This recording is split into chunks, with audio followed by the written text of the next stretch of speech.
ఈరోజు దేవుని వాగ్దానము, నా గిన్నె నిండి పొర్లుచున్నది. దావీదు నా గిన్నె నిండి పొర్లుచున్నది. దేవుడు నా శత్రువు ఎదుట నాకు ఆహారమును సిద్ధపరిచి ఉన్నాడు. కాబట్టి నా గిన్నె నిండు పొర్లుచున్నంత ఆశీర్వాదమును, అభిషేకమును, దేవుని దీవెనను నేను పొందుకుంటున్నానని దావీదు చెప్తూ ఉన్నాడు. ఈ దావీదు యేసుక్రీస్తు ప్రభువారు పుట్టక ముందు నుండి పుట్టి ఉన్నాడు. దావీదు దేవుని చేత అభిషేకింపబడి ఈ మాటలు వాగ్దానపూర్వకంగా చెప్తున్నాడు.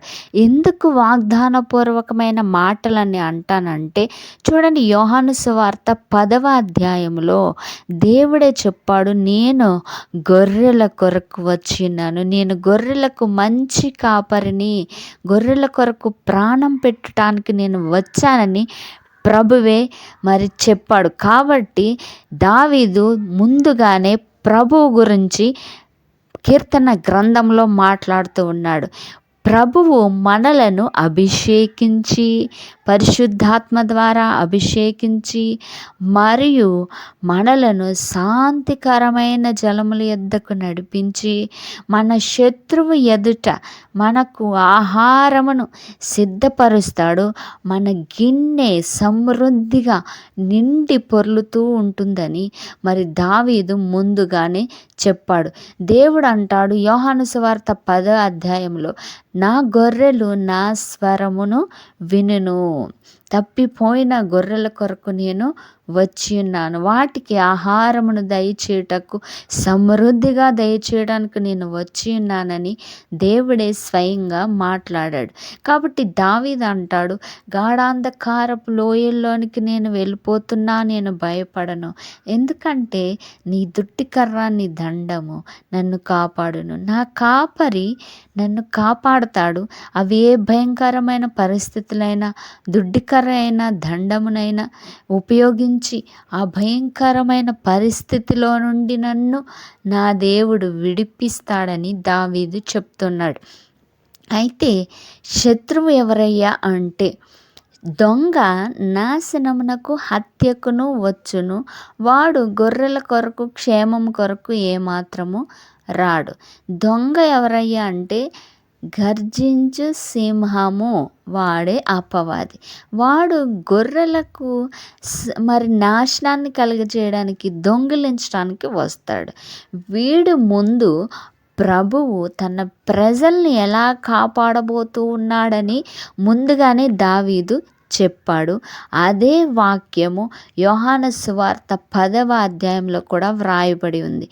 ప్రభువు తన గొర్రెలను, అంటే తన ప్రజలను రక్షించేవాడు. శత్రువు ఎదుట, అంటే నాశనం చేయాలని, చంపాలని, హత్య చేయాలని చూస్తున్న శత్రువైన అపవాది ఎదుట మనలను ఆయన తన ఆత్మతో నింపి, సమృద్ధి అయిన జీవితం ఇచ్చి, శత్రువు ఎదుట మనల్ని బలపరిచి, దేవుని బిడ్డలుగా దేవుని కృపలో మనల్ని కాపాడుతూ, మన మంచి కాపరి మన కొరకు ప్రాణం పెట్టునంతగా, మన కొరకు ప్రాణం ఇచ్చేంతగా మనల్ని ప్రేమించి, కాపాడి, రక్షించి, శత్రువు ఎదుట ఆహారమును సిద్ధపరుస్తూ ఉన్నాడు. కాబట్టి శత్రువు అంటే మన ఇరుగు పొరుగు వారు, మనల్ని ద్వేషించేవారు కాదు.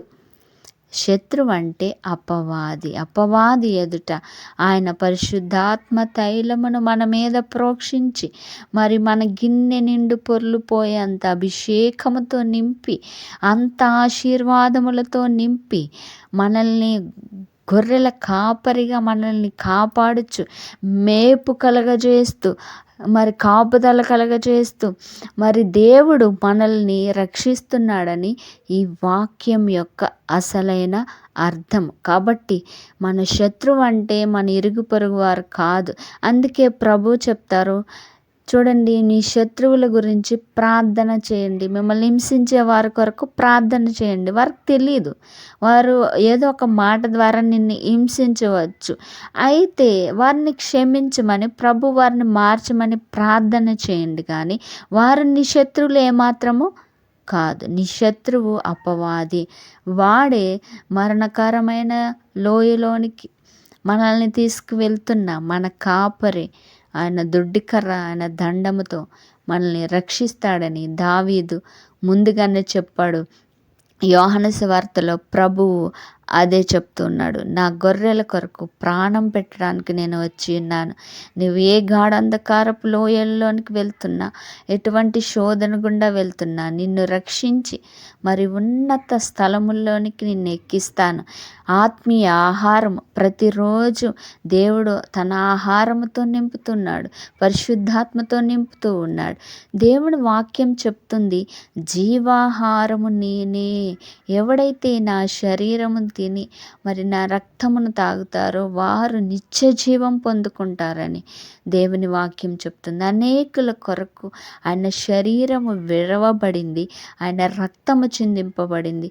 ఇవన్నీ ఇచ్చి మన కాపరి మనలను పోషిస్తూ ఉన్నాడు, భద్రపరుస్తూ ఉన్నాడు. కాబట్టి మన శత్రువు ఎదుట ఆయన మనలను మరి అభివృద్ధి పరుస్తూ ఉన్నాడు. గిన్నె నిండు పొర్లిపోయేంత ఆశీర్వాదమును పరిశుద్ధాత్మ వరములతో నింపుతూ ఉన్నాడు. ఆమేన్.